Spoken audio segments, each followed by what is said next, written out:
लक्षवेधी क्रमांक 8 राजन नाईक।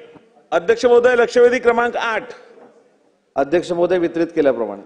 अध्यक्ष महोदय, स्पेसिफिक सन 2006-2009 या 3 वर्षाच्या कालखंडामध्ये तत्कालीन नालासोपारा नगरपालिकेच्या हद्दीतील मौजे आचोळे येथील एसटीपी आणि डम्पिंग ग्राउंडसाठी आरक्षित असलेल्या खासगी जागेवर विकासकाने अनधिकृत इमारती उभ्या करण्याचे काम केले। सन 2009 मध्ये महापालिका स्थापन झाल्यानंतर महापालिकेतर्फे त्या बिल्डिंगला घरपट्टी, पाणीपट्टी आकारण्यात आली व इतर नागरी सुविधा देण्यात आला। अध्यक्ष महोदय, येथील नागरिकांनी आपल्या कष्टाचे, मेहनतीचे पैसे लावून तेथे घर घेतले आणि ते सुखात राहत होते। अध्यक्ष महोदय, परंतु 2022 मध्ये त्या जागा मालकाने आपल्या प्रतिनिधीतर्फे न्यायालयात धाव घेऊन माझ्या जागेवर अधिकृत बांधकाम झाल्याचे सांगितले। न्यायालयाने ह्या इमारती आरक्षित जागेवर अनधिकृतरित्या उभारल्या गेल्यामुळे तोडण्याचे आदेश दिले। या आदेशाचे पालन करत महापालिकेने इमारतीवर तोडक कारवाई केली। अध्यक्ष महोदय, राजन नाईक प्रश्न विचारा, तुमचा प्रश्न सुटेल। प्रश्न स्पेसिफिक प्रश्न आहे। या आदेशात रहिवासी सर्वोच्च न्यायालयात गेले, सर्वोच्च न्यायालयाने तो आदेश कायम ठेवत त्यांचे पुनर्वसन करता येईल का याची शक्यता ही तपासून पाहण्याचे सांगितले। माझा स्पेसिफिक प्रश्न अध्यक्ष महोदय असा आहे की येथील लोकांचे पुनर्वसन केले पाहिजे। 2 वर्षापूर्वी म्हणजे 2 दिवसापूर्वी कल्याण डोंबिवलीमध्ये जसा कल्याणी डोंबिवलीमध्ये जी 65 बिल्डिंग होत्या त्या संदर्भात तो निर्णय झाला। त्या संदर्भात 3 निर्णय झाले। एक, तिथे जर अनधिकृत इमारती असतील त्या अधिकृत कशा प्रकारे केल्या जातील ह्याविषयी चर्चा झाली। ज्या बिल्डिंग अनधिकृत आहेत परंतु आरक्षित जागेवर आहेत तर तिथले आरक्षण हटवण्याच्या दृष्टीने विचार झाला।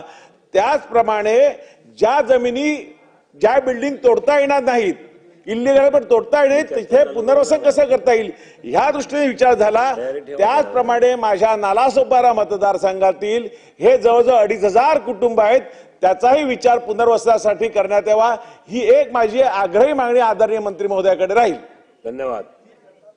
अध्यक्ष महोदय, सन्मान्य सदस्यांनी वसई विरार महानगरपालिकेतल्या घरांबद्दल जो या ठिकाणी मुद्दा उपस्थित केलाय, एक पहिली गोष्ट अशी की त्यांनी स्वतःच सांगितलं की ही महानगरपालिका 3 जुलै 2009 ला स्थापन झाली आणि त्याच्या अगोदर सिडको असताना त्या संपूर्ण परिसरामध्ये जवळजवळ 41 इमारती त्या तिथे बांधल्या गेल्या। त्याच्यानंतर महानगरपालिका झाली, महानगरपालिकेनं पाणी जोडलं, सगळं झालं, परंतु सुप्रीम कोर्टानं स्पष्ट असे निर्देश दिले की हे अनधिकृत बांधकाम आहे, त्याच्यामुळं तिथे जे काही सुमारे 8,000 लोक राहतात त्यांची घरं डिमॉलिश करावी अशा पद्धतीनं स्पष्ट निर्देश सुप्रीम कोर्टाचे होते। त्या पद्धतीने ही कारवाई झालेली आहे।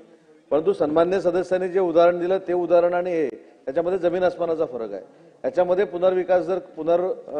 विकास जर करायचा असेल आणि त्यांचं पुन्हा त्यांना घरं द्यायची असतील तर याच्यामध्ये मला असं वाटतं की महसूल मंत्री चंद्रकांत बावनकुळे साहेबांनी काही दिवसापूर्वी एक बैठक घेतलेली आहे एक धोरण निश्चित करण्यासाठी। त्याच्यासाठी काहीतरी धोरण निश्चित करावं लागेल। त्यासाठी म्हाडाला बरोबर घ्यावं लागेल, सिडकोला बरोबर घ्यावं लागेल, त्या सगळ्या एजन्सीना बरोबर घेऊन हे आपण पुनर्वसन करू शकतो का याची तपासणी करावी लागेल आणि तपासणीनंतरच योग्य तो निर्णय घ्यावा लागेल। परागळवणी मंत्री महोदयांनी आताही म्हटलंय, लेखी उत्तरात सुद्धा दिलंय की या संदर्भामध्ये कुठलंही धोरण नाही। मुळात अध्यक्ष महोदय, सर्वोच्च न्यायालयाच्या आदेशानुसार ह्या इमारती पाडल्या खरं आहे, परंतु अध्यक्ष महोदय सर्वोच्च न्यायालयाने आवडसाहेब चला प्रश्न विचारायचे, चला विचारतायत सदस्य, प्रश्न विचारतायत सदस्य, प्रश्न विचारतायत, चला कमाल आहे आवडसाहेब, चला आपण विचारा प्रश्न। खाली बसून बोलतायत त्याच्याकडे बघू नका। माझा माईक वरच्या आवाजापेक्षा तुम्ही खाली बसून बोलताय तो आवाज जास्ती आहे, त्यामुळे मला थोडा त्रास होतो। प्लीज अध्यक्ष महोदय, सर्वोच्च न्यायालयाने स्वतः ह्याच आदेशामध्ये असे निर्देश दिले की यांचं पुनर्वसन करता येऊ शकतं का याची पडताळणी प्राधिकरणाने करावी। त्यामुळे सर्वोच्च न्यायालयाने हे सुद्धा म्हटलंय की यांचं पुनर्वसन करावं। अध्यक्ष महोदय, यामध्ये काय ही सगळी मिलीभगत आहे। मालकाला माहित नव्हतं का की इथे इमारत बनते आहे, इमारत बनवू द्यायची, इमारत स्वतः बांधण्यामध्ये संगनमतामध्ये भाग घ्यायचा आणि त्याच्यानंतर पुन्हा सुप्रीम कोर्टापर्यंत जायचा आणि इमारत पाडण्यासाठीचे आदेश आणायचे. हा खेळ अध्यक्ष महोदय आहे. मला या निमित्ताने ही सूचना करायची आहे. हा आरक्षित भूखंड आहे, हा आरक्षित भूखंड आहे, परंतु अद्यापही संपादन झालेला नाही. अध्यक्ष महोदय, आपण जाणता की संपादन जेव्हा होतं तेव्हा त्याच्यावर जर का काही स्ट्रक्चर्स असतील तर त्यांच्या पुनर्वसनाचा जो कॉस्ट आहे तो कमी करून मालकाला दिला जातो. आणि त्यामुळे या ठिकाणी अशा पद्धतीच्या जे लोक तिकडे होते त्यांची जबाबदारी ही मालकाची होती. मालकाने तिकडे इमारती होऊ दिल्या तेव्हा कुठलीही तक्रार केली नाही.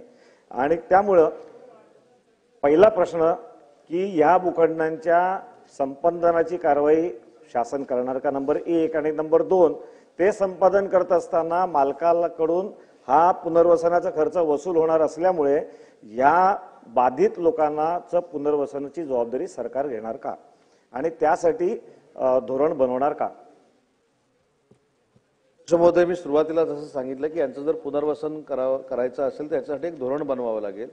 सगळ्या एजन्सी ज्या आहेत जी घरं देतात त्या सगळ्या एजन्सींना सोबत घ्यावं लागेल आणि त्याच्यानंतर एक विस्तृत धोरण बनवूनच योग्य ती कारवाई करणं याच्यावर योग्य ठरेल. म्हणून मी असं म्हटलं की धोरण करण्याच्या संदर्भामध्ये शासन त्याच्यामध्ये निर्णय करेल आणि धोरणानंतर नक्की त्याच्यामध्ये काय आहे हे बघूनच धोरण निश्चित करावं लागेल. कारण ही महानगरपालिका कधी झाली, हे आरक्षण कधी होतं, आरक्षणावर कोणी बांधलं, हे सगळं रेकॉर्ड सुप्रीम कोर्टाकडे आहे. आणि सुप्रीम कोर्टानं थेट हा निर्णय दिला नव्हता. जो उच्च न्यायालयाने निर्णय दिलेला होता त्याच्या विरोधात काही मंडळी गेल्यानंतर उच्च न्यायालयाचा निर्णय हा सुप्रीम कोर्टानं कायम ठेवलेला होता.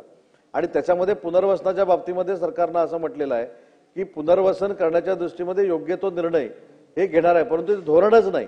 त्याच्यामुळे धोरण निश्चित करावं लागेल आणि धोरणासाठी योग्य ती कारवाई करू. धन्यवाद. राजन नाईक, झाला आहे प्रश्न. हे केवळ मंत्री महोदय स्पेशल लीव्ह पिटिशन मध्ये सर्वोच्च न्यायालयाने जे निर्देश दिले त्या संदर्भामधली बैठक आपण ज्या धोरण ठरवायचे ती आपण किती दिवसात घेणार, म्हणजे जवळजवळ 2,500 परिवार यांच्यासाठी हा प्रश्न जिव्हाळाचा आहे. घरं तुटलेली आहेत, तर आपण त्याच्या संदर्भात महिनाभरात 1 महिन्याचा आत धोरणासाठीची बैठक घ्यावी आणि ती सुरुवात करावी. अध्यक्ष महोदय, चला पुढे.